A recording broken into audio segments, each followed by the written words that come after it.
Okay, sorry. Thanks for being patient, guys. All right. So this is a tutorial on scriptable objects in Unity for managing your game data.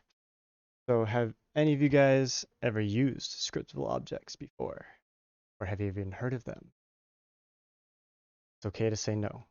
They're not really like obvious. They're kind of a hidden feature. All right, so we'll talk about data for a little bit, and then I'll tell you guys all about it. So some game data. So naturally, as you make your game, you're going to have lots of data. So you're going to have, you might be making a game with some items, or you might be making a game with like monsters or enemies, and you need to like pre-configure the data ahead of time, or pre-configure like combination data. Like in the case of a hunter here, a Pokemon's, he's got a name, he's got an ID, he's got a sprite, and a whole bunch of other information, ratios, some catch rates. All this stuff is known ahead of time. It doesn't matter which hunter you pick. Maybe there will be like some variation, but for the most part, this is everything that defines hunter. And it's the same thing with like items. So you've got potions, for instance, something that like replenishes your HP. And a potion has an icon or it has a 3D representation, like a model, and it has a description. It's got stats. So all these things. The key feature of these is that all this information is known ahead of time. When the game is like shipped, all this stuff is preset. So that concept is called static.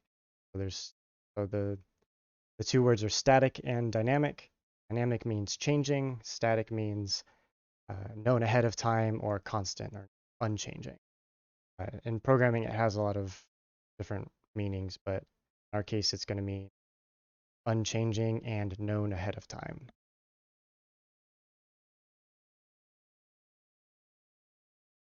All right. Sorry, I just had to check my.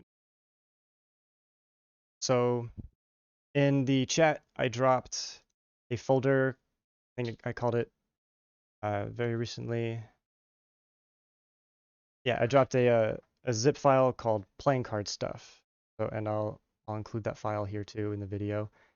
So that's this file. It's got card art, and it should have other things.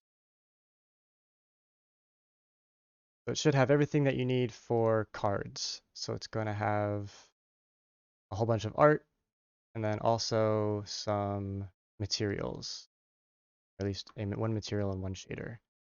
And this is to get it. It's a single-sided material because cards. It's easier if you can only see the card from one side. All right, so import those in if you want to follow along, and start going from there. So what you'll need to start, well, we'll just start writing code. So I created a new script, and we're going to call this a card. So this is going to be different. So a lot of scripts you've built before probably inherited from mono behavior, and they were behavior scripts, so they like existed in your scene and they did stuff.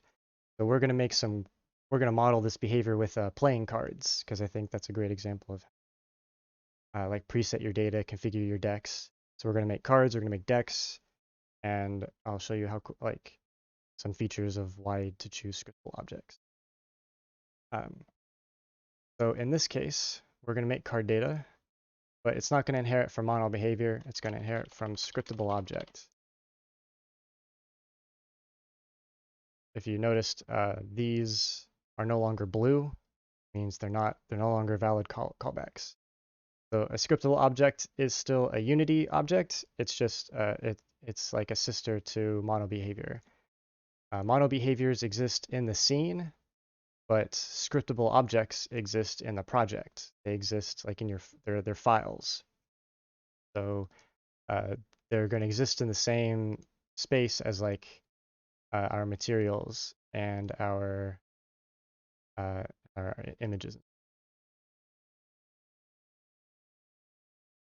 So the card data is going to be pretty simple.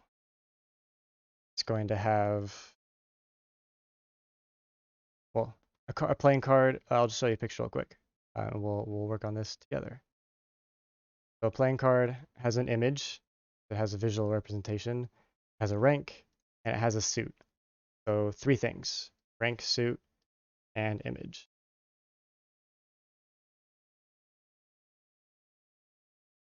So for the rank, we're going to make that an integer.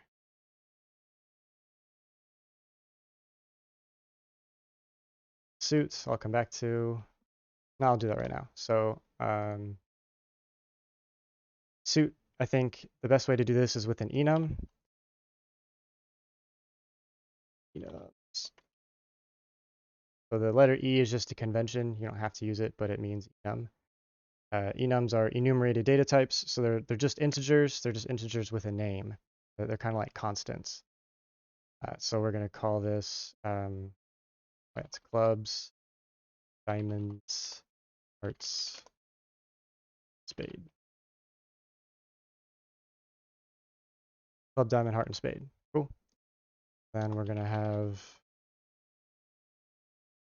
suit and an image. That's going to be a sprite.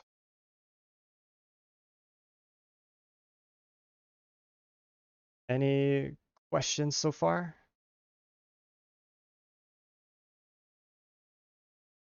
All right, yeah, no worries. It's gonna crank up. Hang on. So, got these 3 things, but this is just a blueprint. We need a way to create the blueprint. So if it's a mono behavior, mono behaviors live on game objects. So we'd create a game object, we'd add the component, but this isn't a mono behavior. It's a scriptable object. So we have to use, there's a few ways we can do it, but we're going to use an attribute because it's really simple. So the attribute is the create asset menu. I'll mention a few more of these, but attributes are in square brackets, and they attach or they decorate. They can decorate classes or functions or variables, but they're kind of like metaprogramming. So we're telling Unity like ahead of time to add this to the create asset menu. That is this guy. When you right click and go to create, that's what we're here is create. So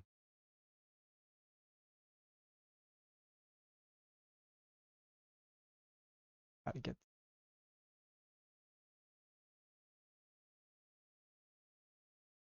all right, create asset menu, and then we give it a file name.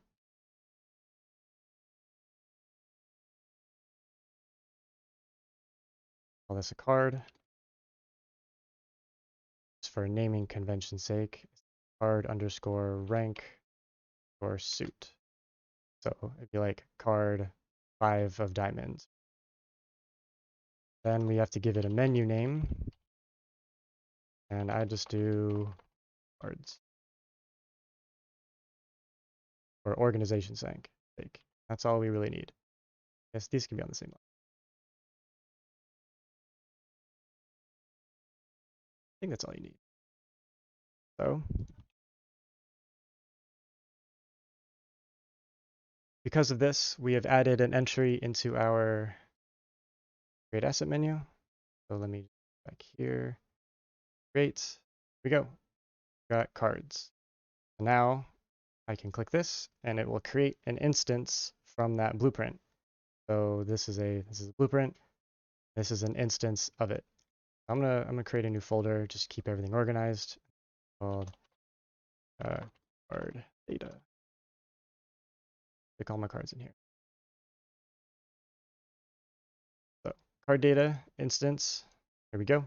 Here's our fields. We've got the rank, we've got the enum, and this is why I took the time to put it in an enum so that it was a drop-down menu. You could do the same thing with a string, but really easy to misspell things, and enums are small. They're just so I really like this being drop down. And then a spot for the sprite. So now it's time to load that data. So what I'm going to do is up here in the top right corner of the inspector is a little lock. If I click that, it locks the inspector so that if I click on other things, I don't lose what I'm pointing up here. This is helpful when you're dragging and dropping. So I'm going to click on this guy here. This is the ace of diamonds. Ace is a 1 for this example, and it's a so. Now all those three things are paired. Any questions so far?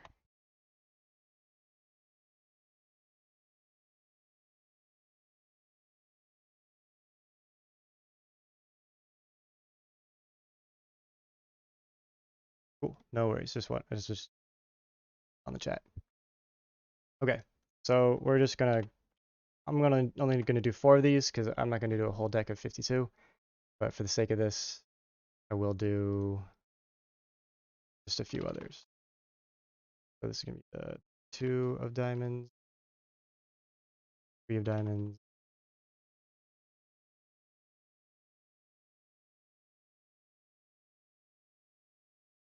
deck of only diamonds. All right. All right. Then I 2.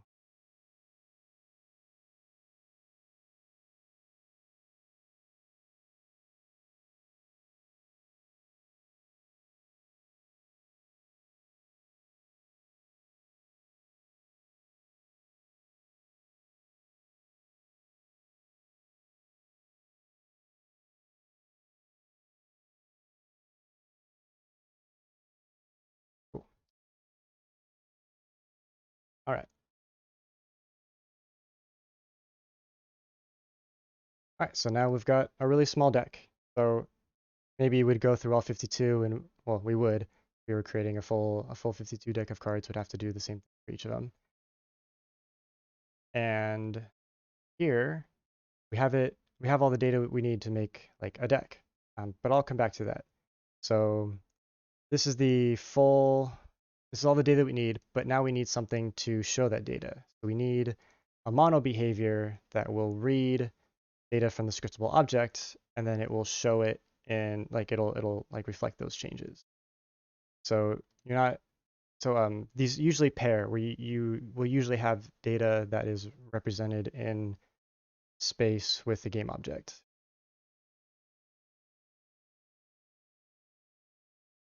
So in this case, we're going to do it in UI space. So because at some point, if I want to be able to click on a card, like in the game, click on a card, it's easier to do it if it's a UI element. So I'm just, for the sake of this, I'm going to create everything in UI space. So yeah, I do want that. So I want a card object. I'm going to have text element. I'd recommend you guys use a Text Mesh Pro, but I did not import that in before I started this, so I'm just going to use the regular.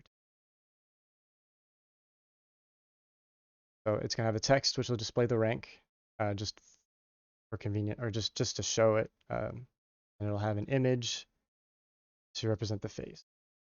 It doesn't need the rank because the sprite will show up, but this is just to showcase in general how you properties. Card.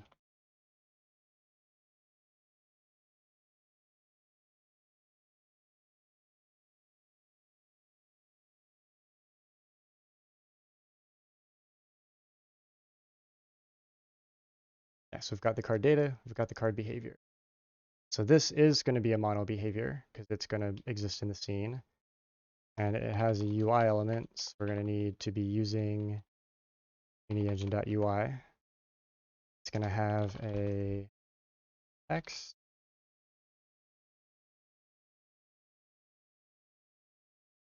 And it's going to have an image. Actually, it's going to have a back image as well, because it's got to have the front of the deck and the back of the deck. All right, and then we don't need update or start, but what we do need is a function to set to assign the card.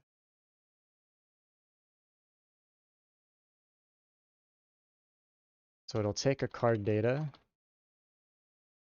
And we're gonna assign these values using the values from the card. That. Do the readout.text. So the readout is our text value. That's it's going to be this guy here. So the text value, or this is the text component with a capital T, and then text with the lowercase t is this stuff here. Which if we great, it's black on black. It's wonderful.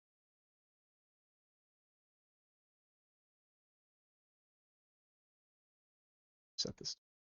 All right. So if I set this to like 2, then it'll. So that's the property that we're going to set. So this is equal to the card data dot rank, and the front image, the sprite card data image. Rank is an integer value, and text is a text value. It's a string value, so you got to call toString, turn an integer. So we assign that value and assign the front image. So let's keep building the card.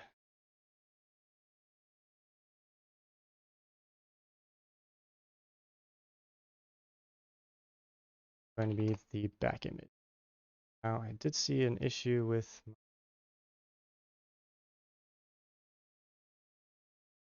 back shape.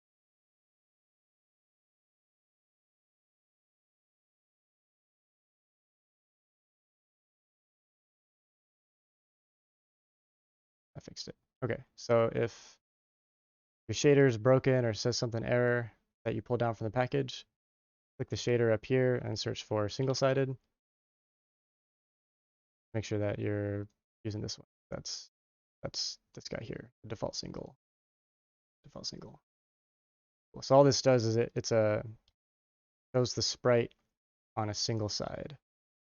So just to showcase what I mean, these can be seen from both sides. So let's just give them temporary.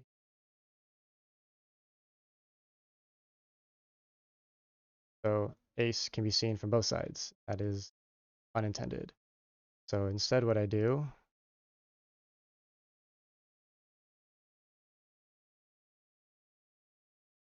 so you assign the image that you want, but then the material, you want the single-sided material. Now it's only visible from one side. This is the back. Want the card back. Front.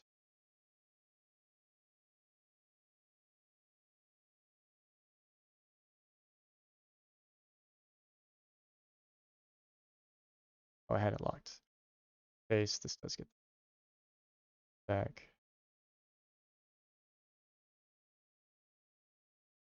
Okay. Need the single-sided material. Sided. Center you. Flip. So the camera. So if we're facing the front card, back to facing me.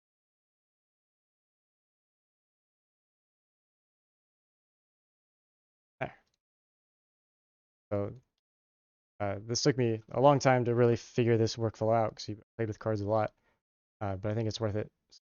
Now we have a card that is seamless. That's cool. It took me a while to figure all this out, so I'm passing this on to y'all. Double-sided card. All right, then that rank over here. So this isn't really a part of the card. I just want there to kind of showcase the all this behavior.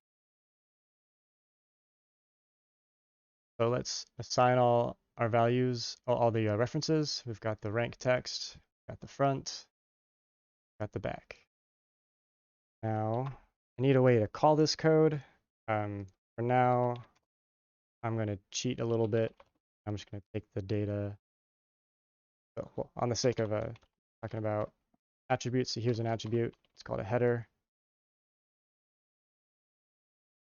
Doesn't do anything. It just it shows. So you'll see it when we go back to the inspector. It just adds like an extra line, pretty up the inspector, help organize scripts. So this is going to be card data.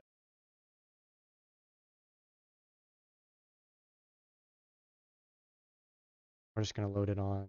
Actually, no. I'll show you guys a new function. It's called onValidate. So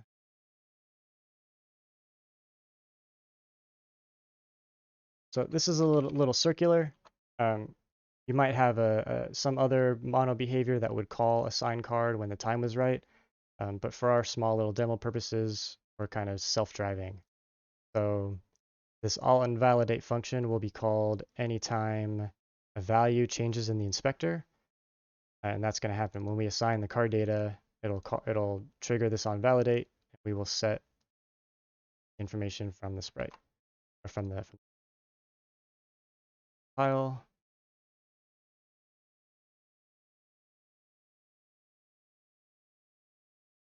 I got a null reference, but that's because target data is null right now. So if I change that by change it to the 4 of diamonds, there, boom, automatically set.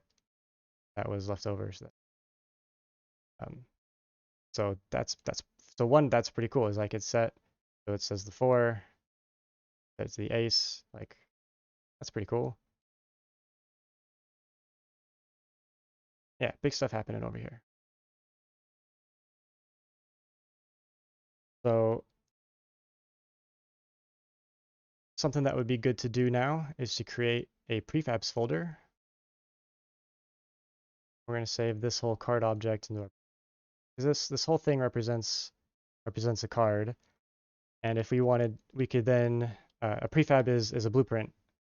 So now we can basically use this prefab that exists in the project blueprint to spawn more of them. And if we wanted to deal 5 cards to the player, we would spawn 5 of these cards, clean them around, and do whatever. And it's nice to use prefabs because then if I've got 10 prefabs in the scene, like oh no, like I need to make a change. It turns out I don't like this number 4 here. Need to change it. You can change one prefab. Get this little blue arrow over here. Now like you're modifying the prefab directly. Like if I double click this, same thing. So then it turns out I just don't want this at all. Disable the rank, save it. Now that change permutes to all of my prefabs because they're all the instances of that prefab. So the little 4 text element is gone. So prefabs are very useful when you're dealing with this stuff. One second.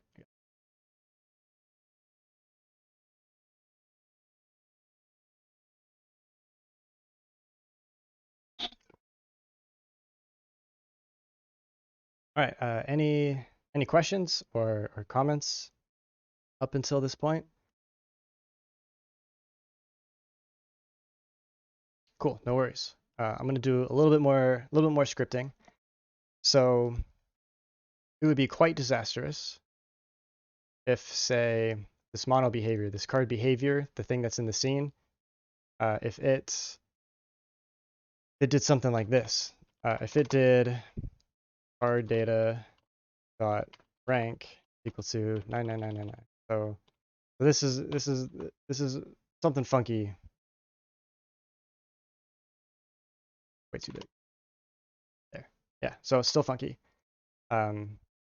So this is inappropriate, right? So there's no, so this card data represents the number 4D. It's a file on your disk, and it's hard coded virtually to be the 4 of diamonds.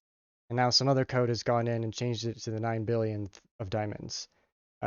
In this case, it's really cool that you can do this, that you can change the values of scriptable objects dynamically. But in our case, in this situation where we're setting data ahead of time, this behavior is inappropriate. So let's fix that. I'm going to hit F12 and it will take me to where it's defined. And we're going to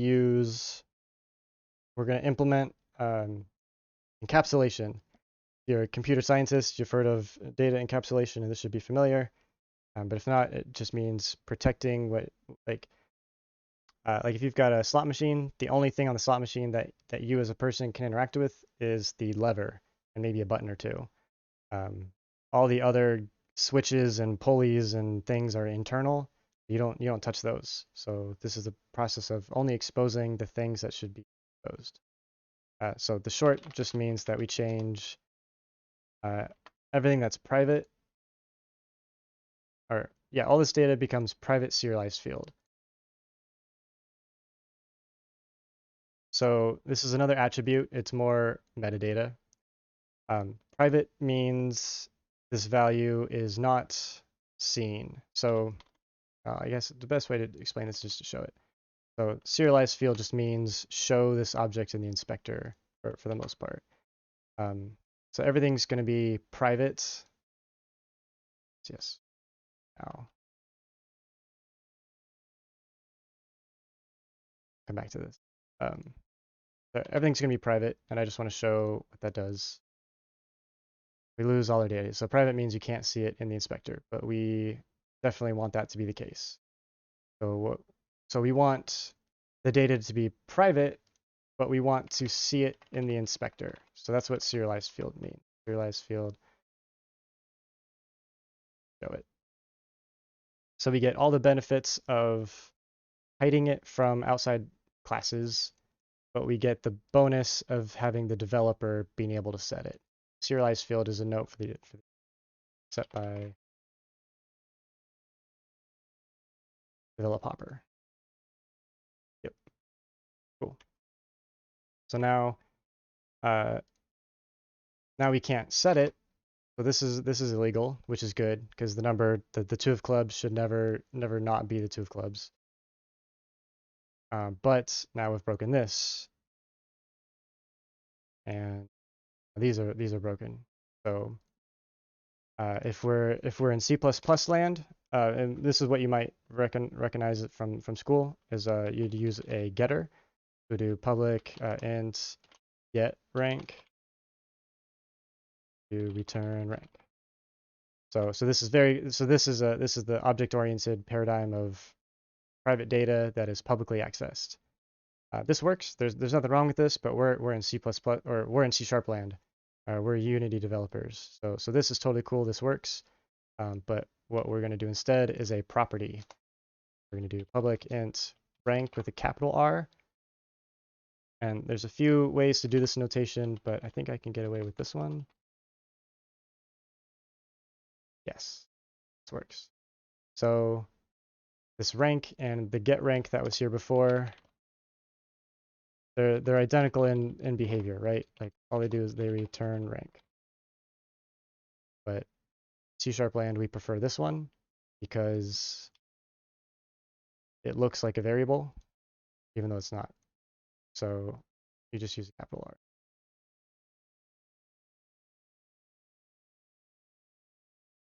So lowercase r is hidden, you can't see it, and uppercase r can be seen, but it can't be set. So even if we do r like this, yeah, you get an error that says it is read only. So we call this this whole thing, these 3 lines, is the serialize read only.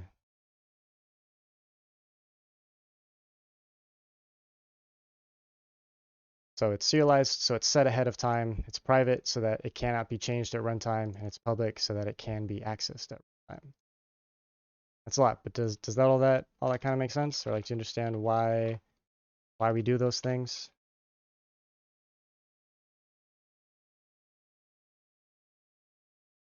Cool. I will take your silence as absolute understanding.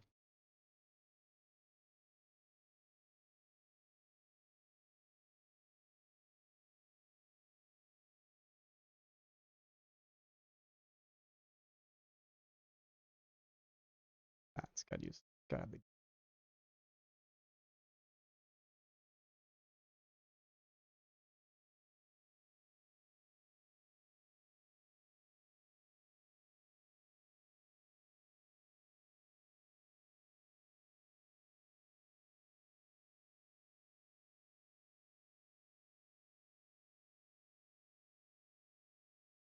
Okay.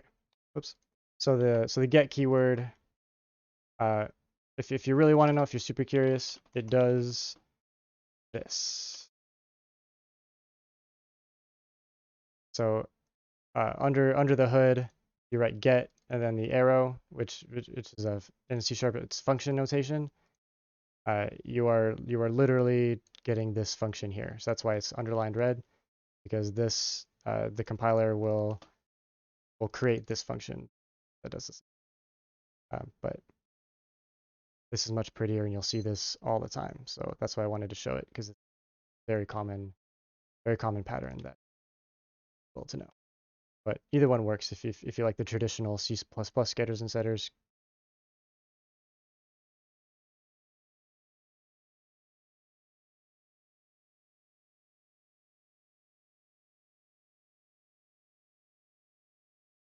Yes. So this is still illegal. Capital F. Now we're good to go.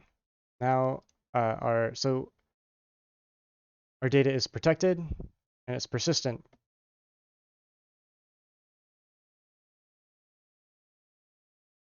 And we have the power of modifying them just as we go. Pretty cool.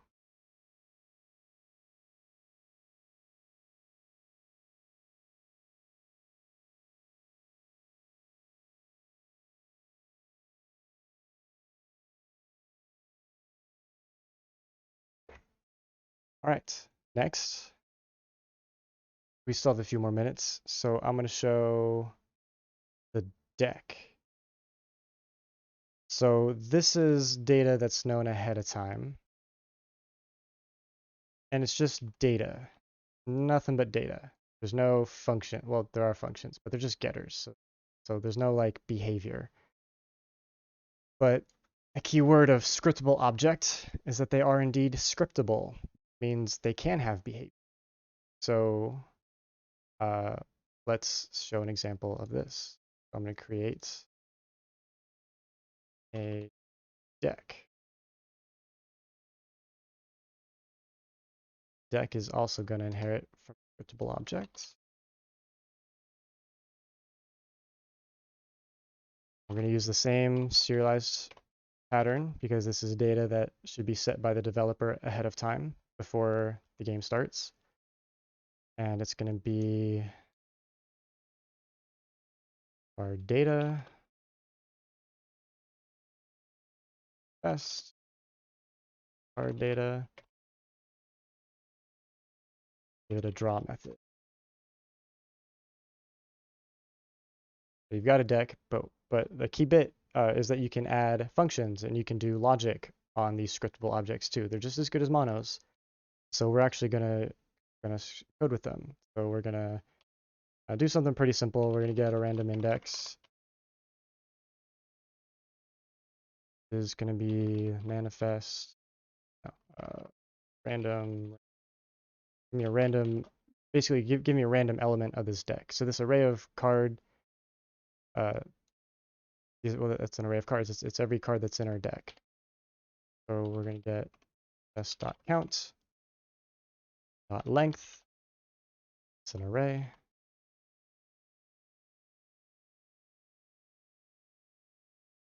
Card. Selected card.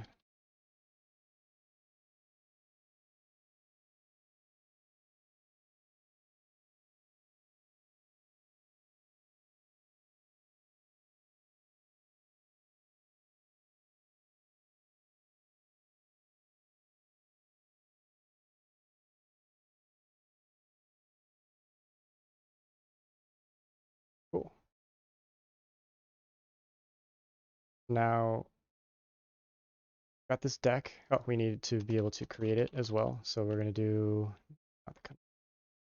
the create asset menu.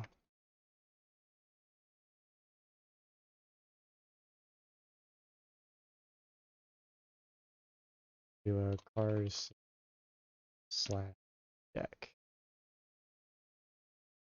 Back over here in the card data. Do cars slash card. All right, so we've got a list of decks or list of cards, and we have a function to draw. Let's check this out. Let's see what we can do with this.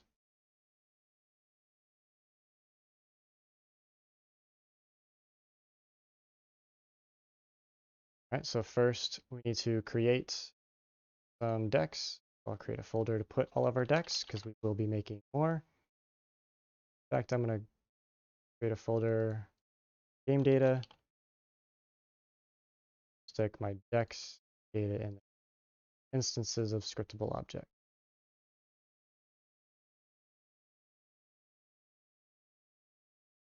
Scripts go in the scripts folder. Instances of those scripts go in the data folder. So decks, we're going to create. Naming convention.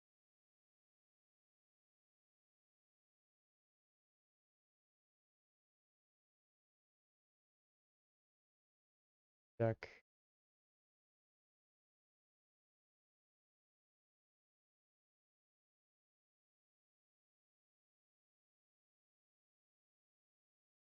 Here we go. Card system. Inside of it, we've got card and deck. So I created a folder there, which is kind of neat. Organization. Create a deck. So this is going to be standard deck.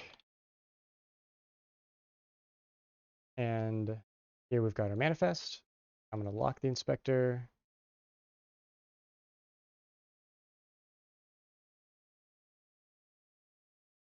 Decks. Yep. Cool. Standard deck is in the decks folder. Card data. I'm going to copy all 4 of these, drag them right onto where it says manifest. 4 cards inside. And what's cool is that I can go over here. I can duplicate this. And this is going to be called my test deck. And this one is just going to have 1. It's just going to have 2 cards in it, 2 and a 3 for some reason. So for some reason, I'm deciding that I really need to test my deck, and I really want to make it more determinable which cards I'm going to get out. So you can have different decks with different or like maybe if you're making a trading card game, you make a deck for each of the enemies that you go up against where they have decks. So this is all well and good, but we need some behavior to drive the deck. So let's just deck be card drawer.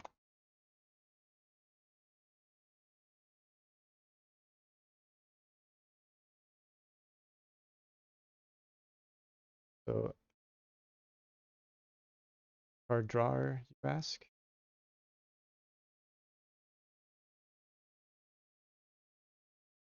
It's gonna have a reference to a deck, and it's gonna have a reference to just one of these cards.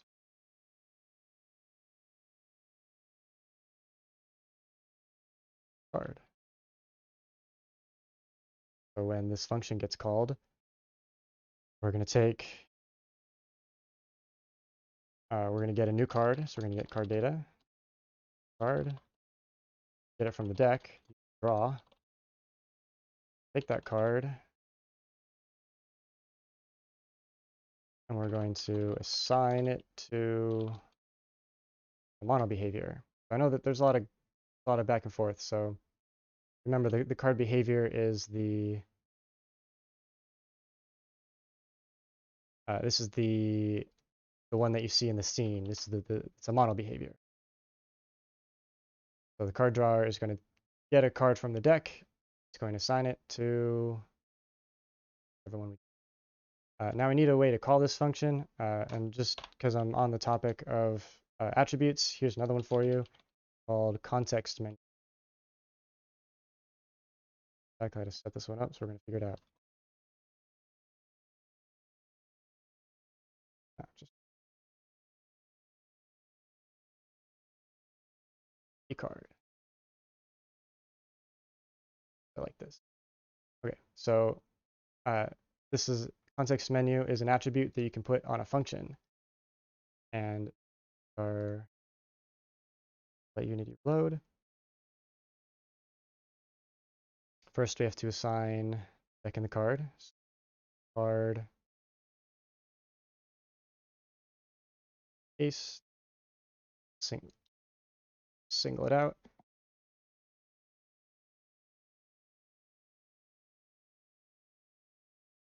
So one card deck, we get it from down here. We get it from the project standard deck. Then made this function, or I decorated it with the context menu attribute. So if I right click, this is the context menu. Here's function draw a card. But whenever I click draw a card, notice the game's not running. This is really handy. It's really good for testing things. This attribute, I don't have to start the game up and figure out, do whatever it is I need to do to trigger the thing. Like I just do it. Good engineering right there. So getting a good idea of how this card works. I want to test it out with, instead of the standard deck, you can just drag and drop in this test deck. Do that, and I'm committed to getting a 3 and a 2. Get nothing else, 3 and a 2. That is really powerful, really cool behavior. That drag and drop behavior like that, or like you can drag and drop like not only data but behavior. Really cool. So imagine if you will, I'm not going to write all this a lot, but what if you wanted a card that had a different draw method, right? So you can make your card, or you can, sorry, your deck, that's what I meant. You want to override your deck, your draw. Like maybe this one does random, but maybe you want a different form of random. Maybe you just go 1, 2, 3, 4, 5 or something. You could use object-oriented inheritance. You can override and give behavior to a sequential deck, or a random deck, or a weighted random deck, and you can drag and drop them in, and even though the behavior is completely different, drag and drop. That is a way to, that's what Unity is all about. You drag and drop everything. So being able to add on top of that drag and drop behavior. I'm gonna pause for a minute. Again, any questions or anything you want me to go back over and cover? I know that was a lot, but